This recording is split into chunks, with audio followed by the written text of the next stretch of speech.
Okay, I guess we're live. It says we're live. It's always a delay, and I can't ever tell. So we're live for, I don't know what episode this is, and it hurts my brain to think about it, but for another episode of the Tom and John Show. I think Tom is on vacation. Gordy, you were the one who mentioned that, so I didn't even know. He's always like a mystery man. But we're joined with Gordon Kauffman, who is technical manager in turf and ornamentals with BRANDT. Which recently acquired Grigg Brothers. Gordy, welcome. Don't forget that you're muted too, but welcome to the show. Thanks, John. It's great to be on the famous Tom and John show. So you've had A-list guests. I just feel very fortunate to be invited. So thank you.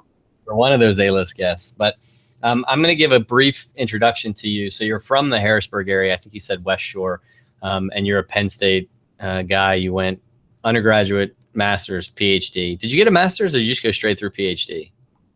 I did get a master's in there. Yeah. Like I told you, I was a professional student. So I think everybody that got a PhD at some point was a professional student. But you finished in 2004, and then you went to work for Syngenta for a couple years before in 2006 you started working with Grigg Brothers. And then, as I mentioned, Grigg Brothers recently got acquired, and that kind of changed your role a little bit. You can talk about it better than I can, but I know that when you first started with Grigg Brothers, you were like kind of redoing a lot of their marketing and pulling all their research together and doing all kinds of stuff, which was, I know, challenging because anytime you take on that big of a task. But why don't you tell us a little bit about the work that you did as a grad student here at Penn State, and then what you're doing now? Great. Yeah. So the work at Penn State was nutrient runoff. As I was toiling behind the hill there on the runoff plots after Dr. Lindy's work, looking at particularly phosphorus loss from core cultivated or disturbed turf sites on sloped areas. So did that for a master's, and then completely changed gears for my PhD. Tom and I had discussed various things from a stress, turfgrass stress management standpoint. And there was, a number of products on the marketplace at that time that appeared to be snake oils. And the reason why I think products get grouped into that category was because of just misunderstanding about how they work. So our objective was to determine the impact of a specific product at that time on the heat stress physiology of cool season grasses. So we conducted a number of growth chamber experiments, and the project was really, really great. We got some really, I think, meaningful results, and that sort of set the stage for my career working in industry with companies that offer nutrient management and also nutrient products, and also products that alleviate stress, particularly non-living stress. And so I think that at the time when I did that work, it was like people thought, what are you doing? I mean, this is crazy. It's not going to work. But since that time, there's been more work done, like on cytokinin and C-plen extract use, as well as phosphite. And so as my career has gone on, much of the work that we've done has kind of validated some of that initial work that I did at Penn State with Tom. Yeah, good. What were the, I know you did PGRs, but what were the products that you guys were looking at? At that time, we looked at Macrosorb foliar, so an amino acid based product. Okay. Yeah. So today we're going to talk a little bit about nutrient management. You already touched on that a little bit, and what you're doing on BRANDT. But I know you're out and about and traveling, and it's been hell around here for weather-wise. What are you seeing out in the field? Well, it's summertime when the living's easy, right? Unless you're a golf course superintendent. I sit there and talk about this, and I'm like, I just don't envy being one of the superintendents. It's brutal. It is brutal, right? Yeah, it is. It's tough. It was really droughty, especially as in State College. I think there were pockets of areas that received more rainfall, but generally speaking, in the Northeast and Mid-Atlantic, it was really dry. And so, people started having to use the water, turn on the irrigation, drag a lot of hose, do a lot of syringing.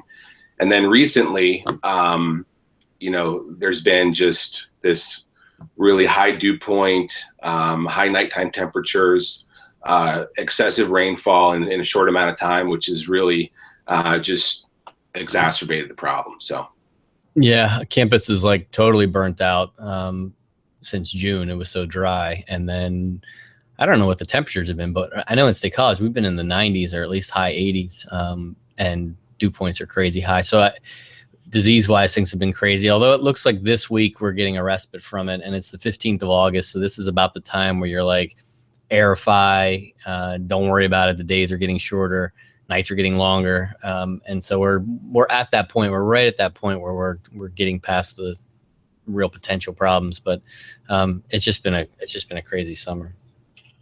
Yeah, I mean, seeing quite a bit of anthracnose actually, most recently, getting into like some basal rot situations as well, and having quite a few rescue sprays to make.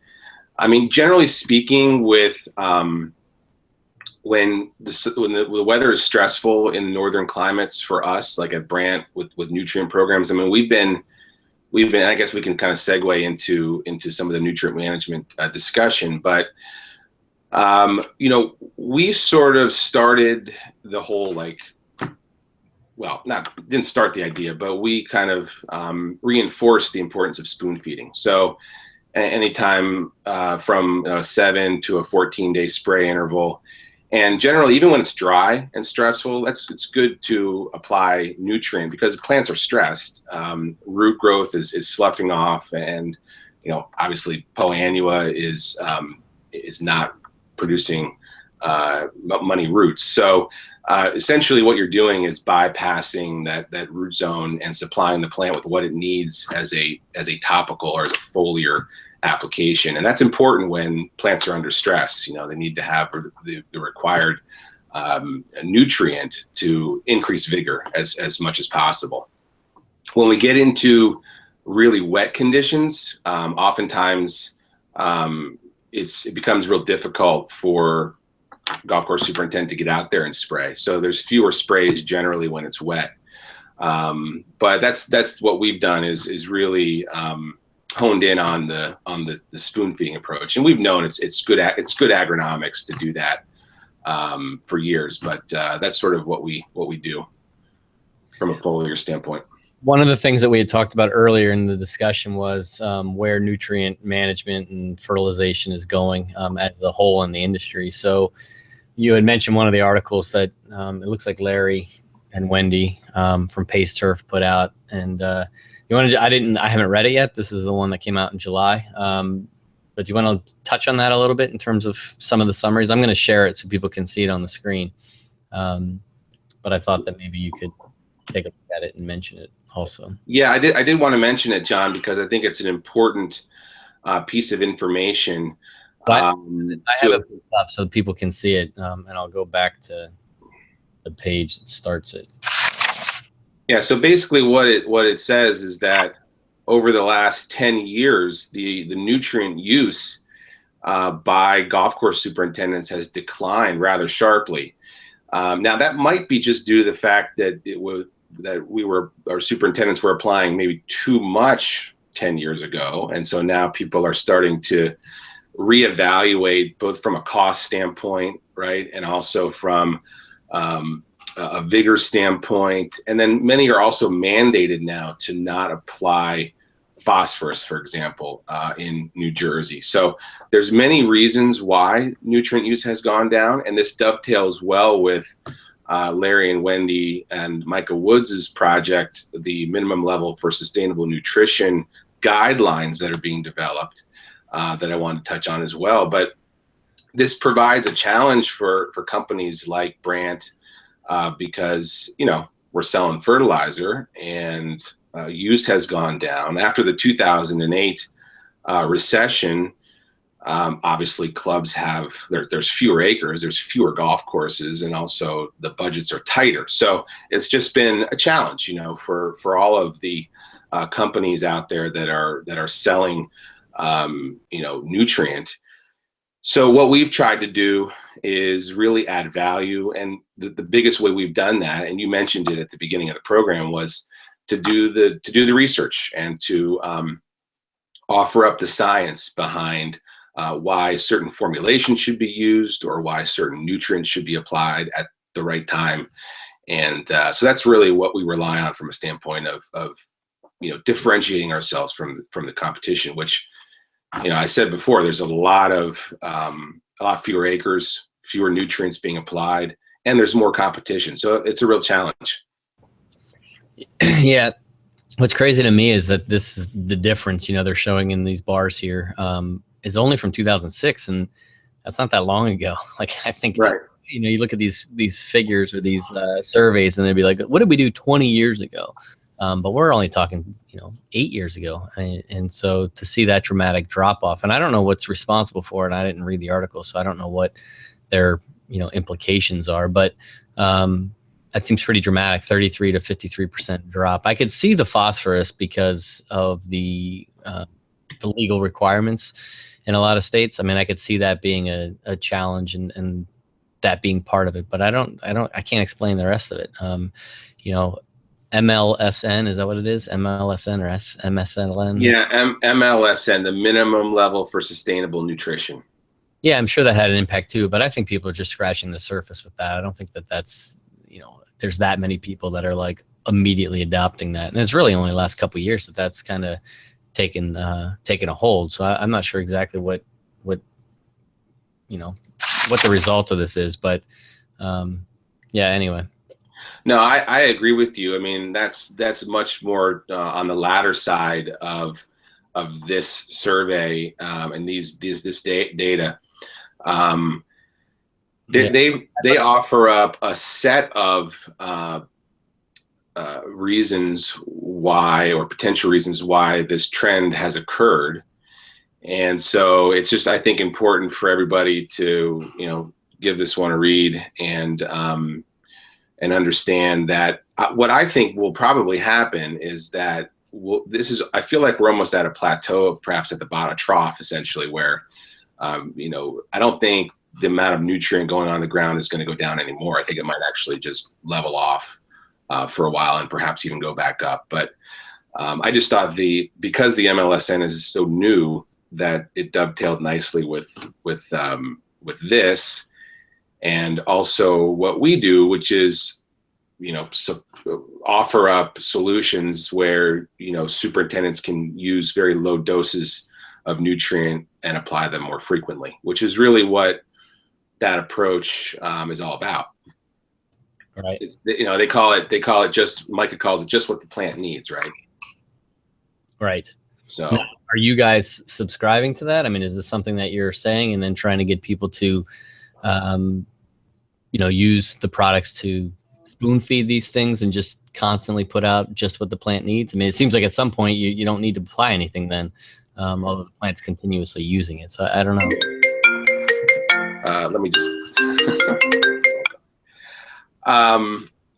yeah, it's funny because I just became interested in this because I really felt that some of the old guidelines were antiquated, quite frankly, and I felt like there needed to be a new approach. So I was just interested in what they were doing, and so my goal initially was just to educate people about what went into the methodology, like how they were coming up with this new set of guidelines. Because if people don't understand it, there can be then confusion and rumors being spread, or just a lack of understanding. So that was my first goal, was just to educate people about it. And then I realized that it was actually it fit into what we were trying to accomplish. And people thought I was crazy. Here I am representing a fertilizer company, and I'm suggesting perhaps that they apply less fertilizer, right? Because, I mean, in the end, we want to help people. Grigg Brothers fertilizer. in the end, we want to help people so that their golf course, the golf course where they work, has the best turf quality, the best vigor, and they're still doing it at the best possible cost. So we still want people to have an economically viable bottom line. And so that's where I think this fits in. And do things right agronomically, of course. Right. I'm a pesticide guy more so than fertility, but what's a typical fertilizer budget for there's probably no typical fertilizer budget, but what's a fertilizer budget for a golf course? 18 hole. Yeah, that's a great question. I mean, it varies. There's a range, but I would say on average, $30,000 would be a reasonable budget for a golf course.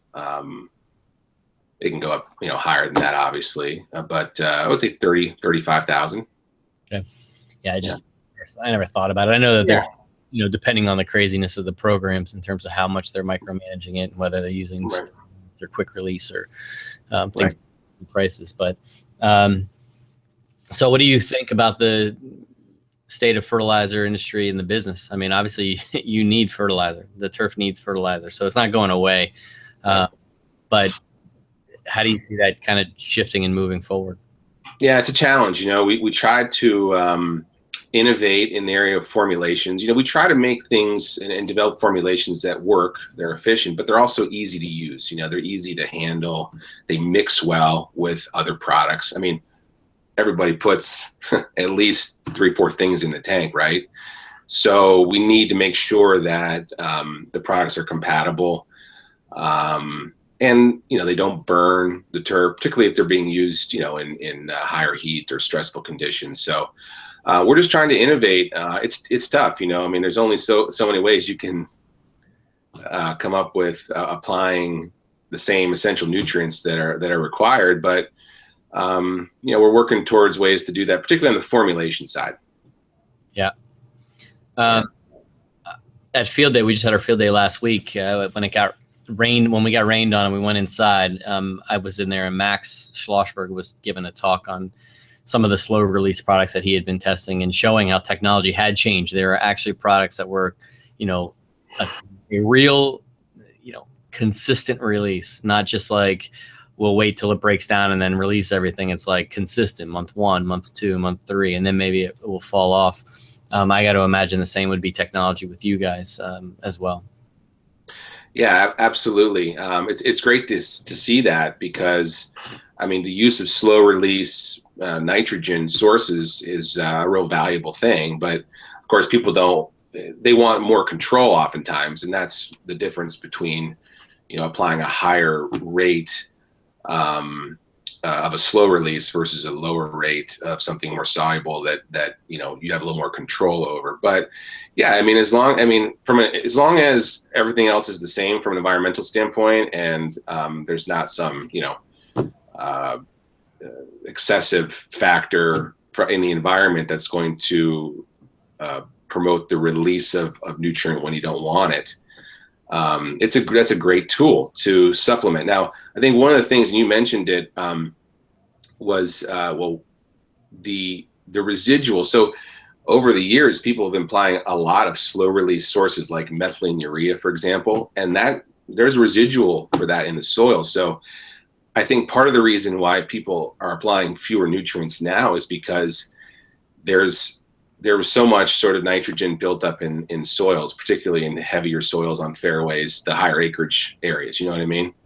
That could be part of it. And I always remind people of that because in the springtime, if when the temperatures warm up and there's a lot of residual nitrogen that's built up in the soils, and you go out and apply some soluble nitrogen, then you get just a total pop of growth when you don't want it. That could be a problem. So. Yeah, I mean, that could be part of it. Actually, the more I think about it, the more that might be one of the bigger factors. Because, and then of course, nitrogen drives the uptake of all the other nutrients that are in the soil too. So the more nitrogen the plant's consuming, the more it's growing, the more other nutrients it's going to require. Tell me a little bit about, you're talking about foliar treatments and true foliars that are going to be applied probably at low gallonage and left on the surface to be taken up. How is it different than urea? Like how is it on a fundamental level? Like how is it different than just spraying urea onto a plant? Is it the formulation that's different? Is it something like, well, we can apply that and then water that in, as opposed to what you're talking about with the foliar? I get that question all the time, and I don't often have a real good answer for it. So I'm curious. from your standpoint? Well, it's a great question. And urea is urea. You're right. The formulation could perhaps protect it from volatilization, which is one of the biggest, particularly at high pH. So if the irrigation water is higher pH, straight urea could be an issue. Whereas with our formulations, you're going to have less possibility of volatilization. But really what makes the formulas, it's not really the difference in the nitrogen. It's more the ease of use, where you have all the nutrient, including nitrogen, in one package.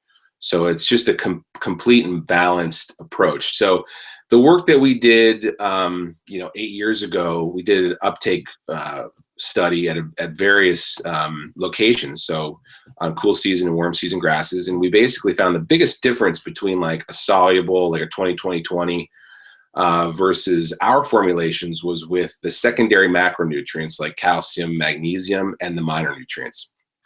Some nutrients have just a high uptake or permeability coefficient. So like urea, it gets in the plant pretty quick.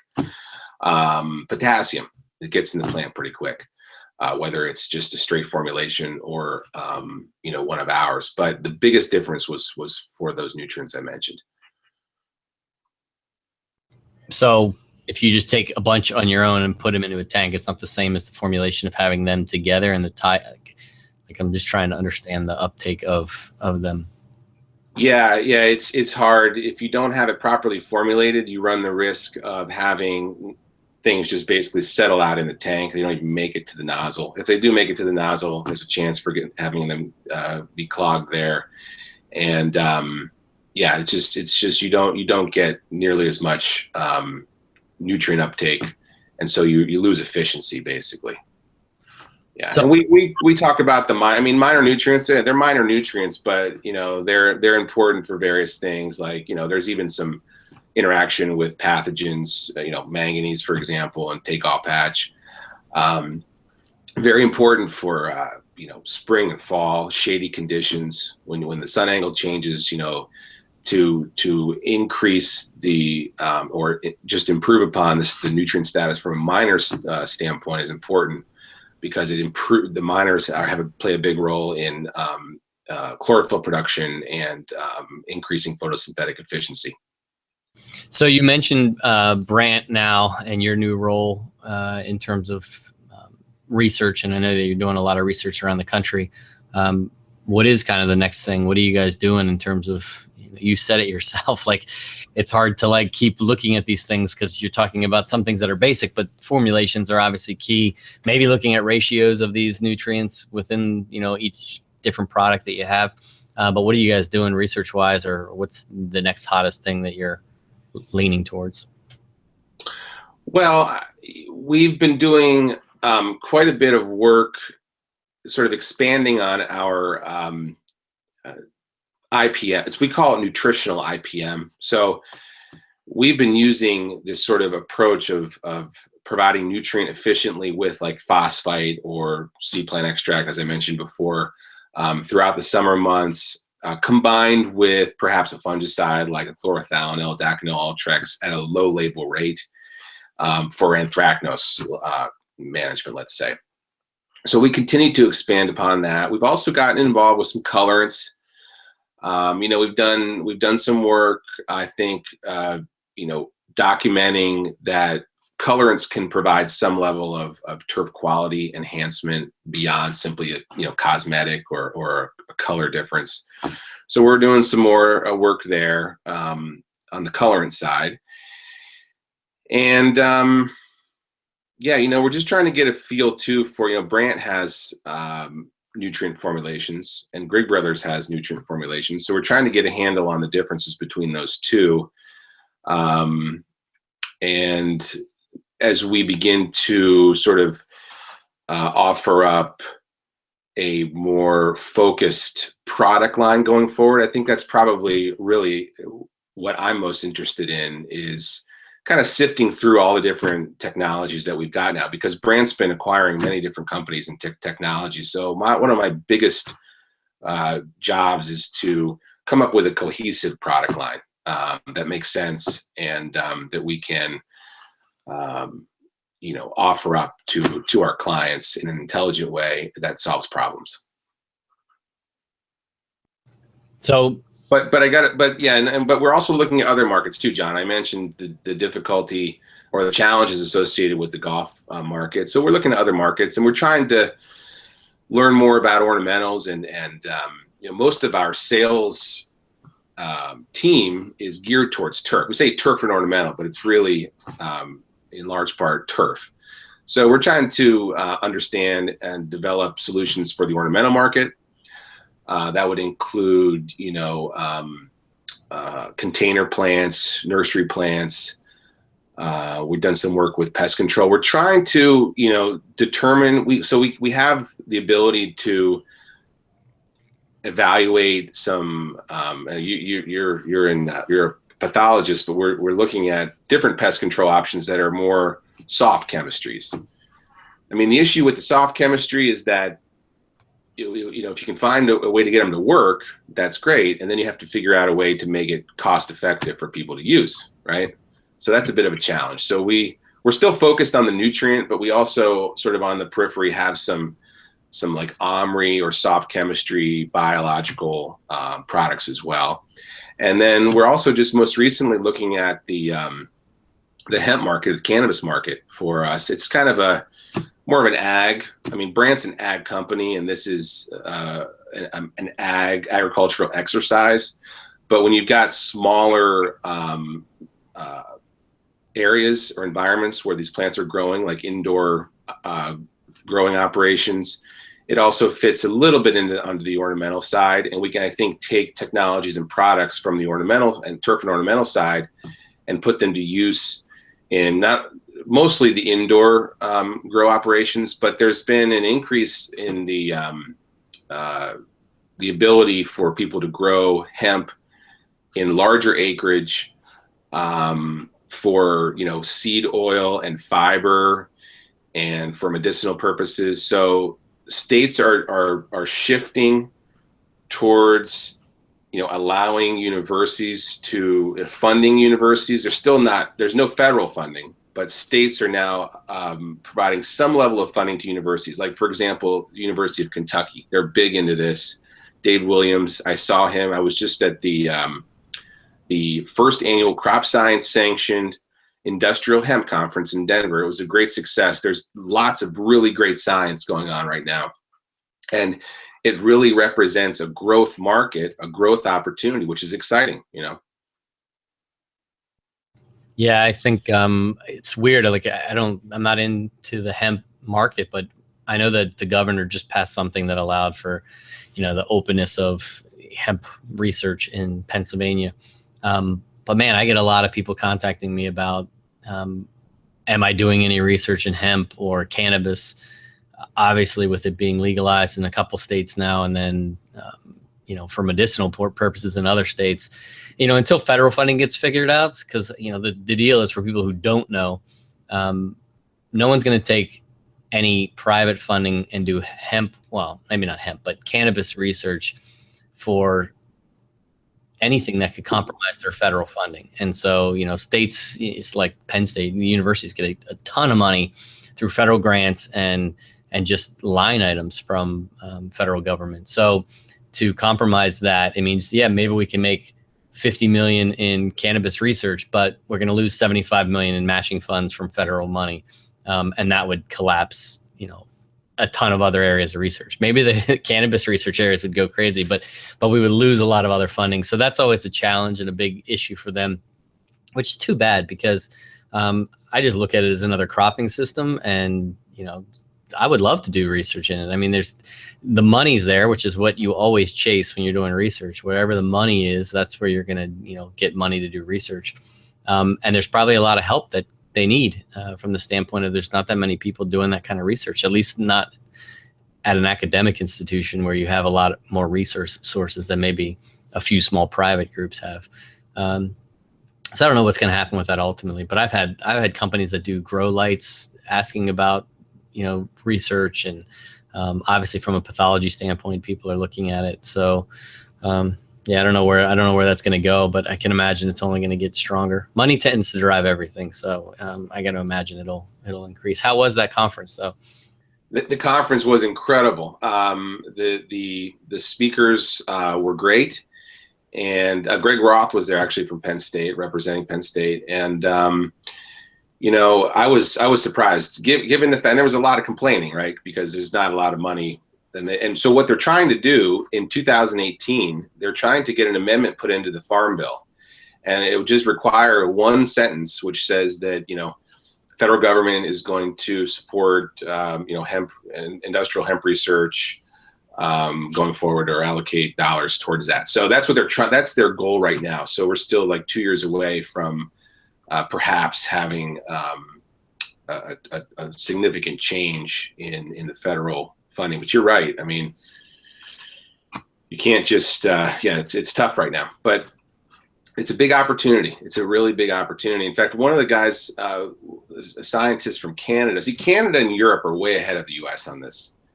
And so the biggest issue now is to develop varieties and to breed plants that are good at producing fiber or producing, you know, seed oil, the best seed oils, which, I mean, the hemp seed oil is so high in omega-6 and omega-3s.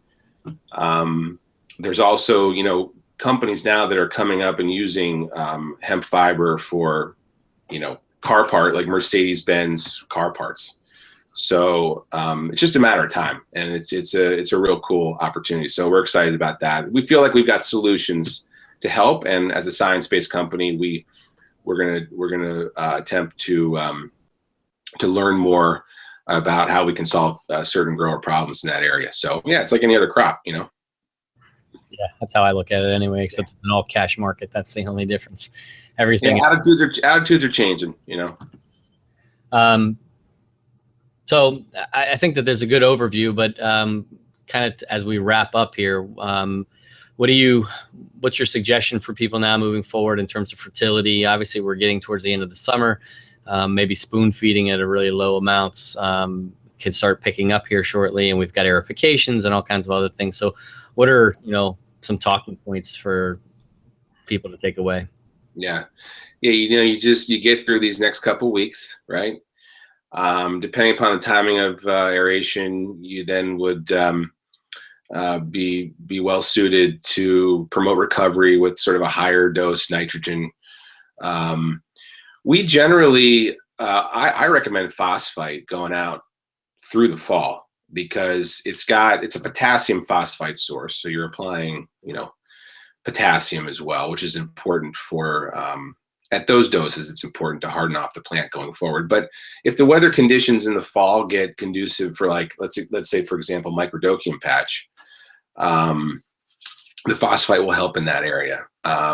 You know, like you've seen you know, John Dempsey's work, and we know that we've done a lot of that work, both at Oregon State and over with John in the UK. But so I think it's important to use like a phosphite source through the fall. And then I mentioned the potassium, and then, you know, and it's important to also, I think, apply nitrogen sort of mid-fall into, you know, when the plant's kind of into semi-dormancy, it might be time to shut it down. But just before that, I think it's good to put out like a low dose soluble source of nitrogen that will help with, you know, hardening off and increasing carbohydrate for storage during the course of the winter.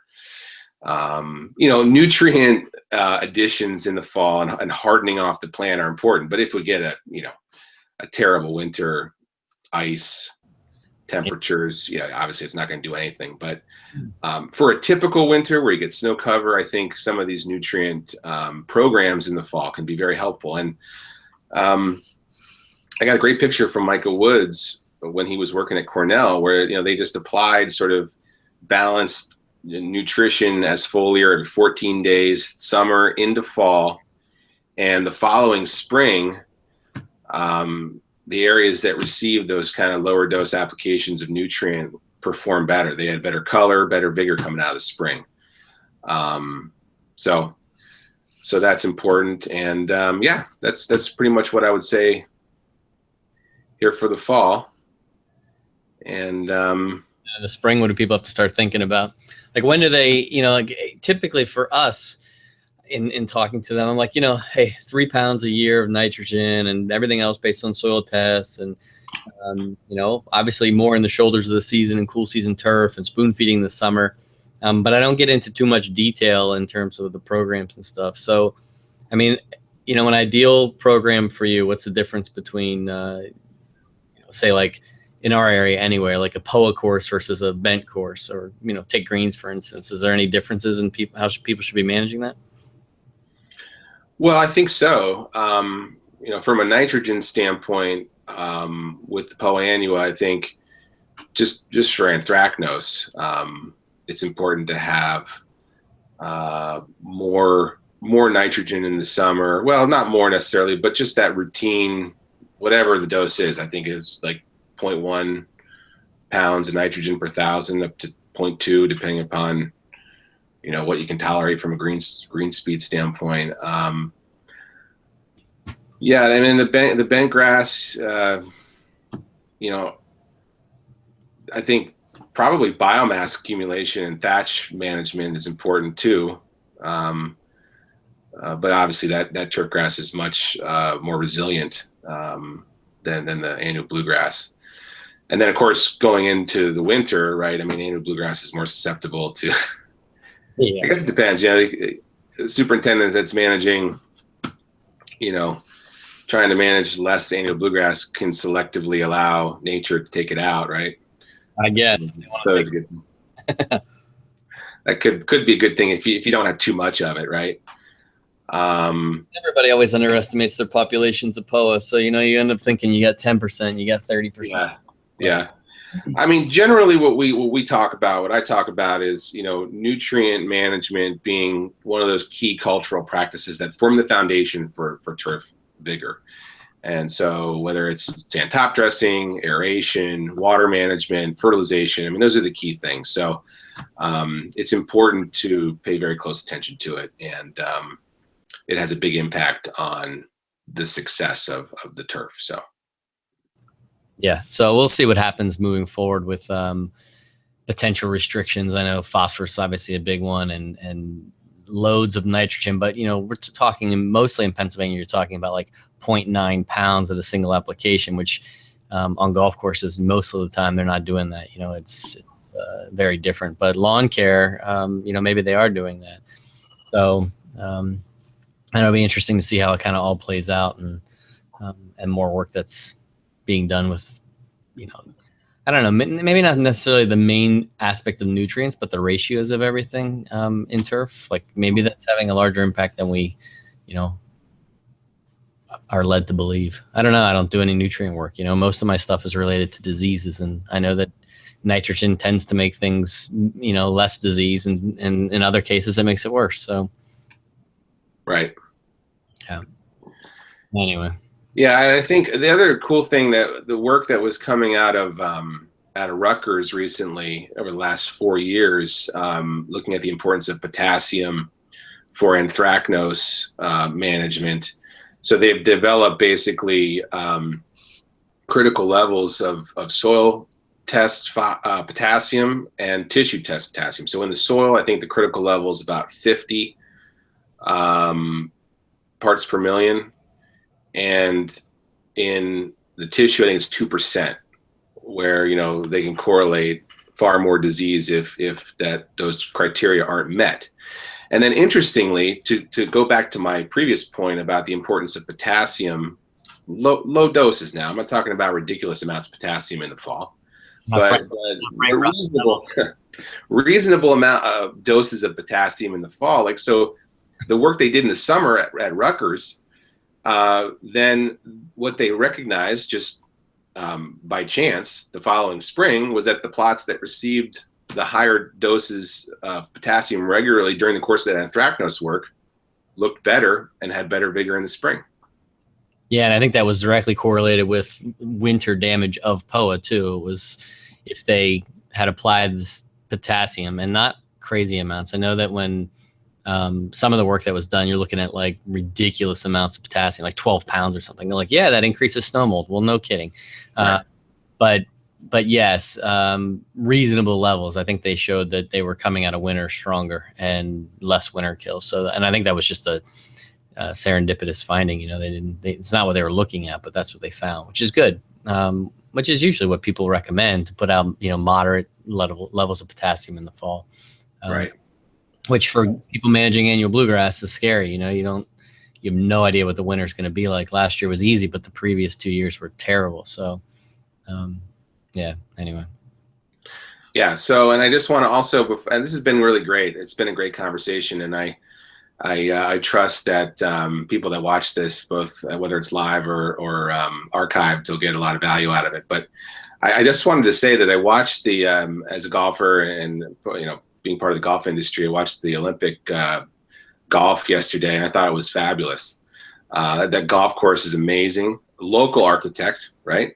Gil Hands, who designed that golf course in Rio. I thought it worked out really, really well. So big shout out to the superintendent, everybody involved in that project, and the players that went down there and actually, you know, took part in that, and, you know, made history. Really, it's pretty cool. I think it was disappointing in the sense that there were a lot of people missing from that group because they chose not to go. But seeing the two battle it out on the 18th hole after 72 holes, and seeing Kuchar come back and shoot, I think 8 under par to get to the bronze, it was good. I was happy about it. I guess it's a definite for Tokyo, but they'll vote prior to Tokyo as to whether it comes back later. So this is it, really. I mean, this was the one shot to decide whether they could, you know, bring it back or not. Although we're going to see it at least one more time, but it'll be curious what they do. It was funny. I mean, you watched it. It was like nobody knows golf etiquette down there, so like we're like screaming. And like they were saying, when it goes to Tokyo, it'll be different because there's such a huge golf community and environment in Tokyo. Maybe they should have waited 4 years and had Tokyo be the start of it, because there will be a lot more people out there watching it, I think. But it was still a very big success, and you know, I hope it stays in the Olympics. But you know, I watched it. I don't watch much golf these days if it's not a major, so I was interested in watching that, and I'll watch the Ryder Cup next month or month and a half. So. Yeah, the players talked about it having a different feel, maybe more like the Ryder Cup, but different from a major and Ryder Cup. And Justin Rose, I mean, he's got a gold medal, and he won at Marion, so I'm pretty happy about that. I'm sure the Marion members are too, right? Come on. I would think so, yeah. He's a great champion. You know, I don't think I see these guys as playing as individuals and not as like for my country. But when he won, he was like, you know, hitting his chest for, you know, England. So obviously it means a lot to them. And you could clearly see that the pressure was on those guys coming down the stretch. And I don't think it's just a matter of winning the Olympics. I think it is a pride thing and a country thing. So interesting. Yeah. Shout out to those guys. And also I have this for, you know, us Penn Staters, Penn State alumni, you and me. How many Olympians? This guy here, who's he's an engineering undergrad, Matt Baranowski, amazing cyclist from Penn State. A lot of Penn State connections actually to the Olympics this year. It's pretty cool. Yeah, I saw them talking about it, and I guess some, I don't know, there were a couple medals that were won by Penn State athletes. I just saw one on Onward State or somewhere else, but anyway.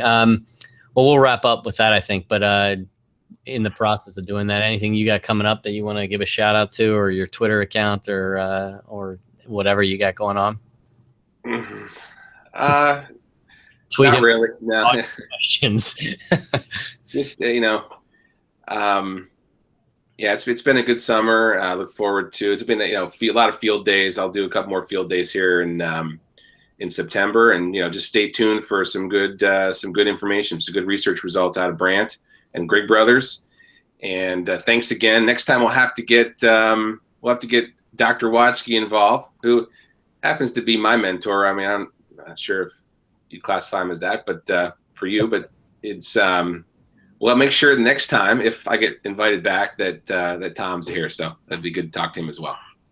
Yeah, I didn't know he wasn't going to be here, so I thought you were going to have him and I both. But that's what happens with the show when you're off the cuff on everything that you do. I will give a mention. Our next show will be on Monday, I think 10 o'clock in the morning again, with Dave Downing, who is a Penn State grad in the golf maintenance solutions. I guess it's a management company down in Florida. So he's going to be talking about, I don't know what, we'll figure it out. This is totally off the seat of my pants. Like I got crap all over my desk and things around. I've got abstracts that are due for crop science and next week, and I'm committee meetings and a candidate, Brian Anardi, is defending his PhD on Wednesday. So I've got that, which means I have to get through his manuscript or his dissertation. So a lot going on. I think a lot of times in my students, it's hilarious, Gordy, when I go to visit them on their internships, they're like, oh, so like, you must be happy that, it's a summer and you have nothing to do. I'm like, yeah, I got nothing to do. This is great. So, but it is busy right now and it's good. And I appreciate you taking time out of your schedule too to join us today. Happy to do it. Really pleased to do it. And a shout out to you, by the way, for last week's field day at University Park at the Valentine Research Center. I thought it went really well. I was very impressed with all the work and the turnout, and so it just went really well. So kudos to you and the staff at Penn State. Yeah, I'll give a shout out to Pete Lanscoot, who really does all the legwork. Him and Heather Treaster, so they get the most credit for that. I just, again, you show up and show your own plots, but I don't have a lot of the work behind the scenes, so it's good when someone else does it. I have my own problem with Golf Turf Conference coming up and the headache around that, but we're almost done the program, so I thought our plots looked great. It is good. The recovery on those, and it really actually it timed it perfectly because we had stressed them out right prior to that. But you could clearly see where these micronutrient packages were providing better recovery in these tournament stress programs that we were doing. And we wanted to look at comparisons between the same amount of nitrogen from other sources like ammonium sulfate. We used ammonium sulfate at 2 different rates. And they look fine during the stress, but when the recovery started coming on, they didn't look as good as the programs that we had in from you. So, interesting for us. I mean, I don't normally do that kind of work, but with the tournament stress that we're doing, I think it's important and something that we're going to have to continue to kind of, shake out. But I was glad the way they looked and turned out. Okay. All right, John. All right, man. With that, I'm going to sign off, and we'll see you next week with Dave Downing. All right. Thanks, guys. Thanks for having me. Have a great week, everybody. See ya.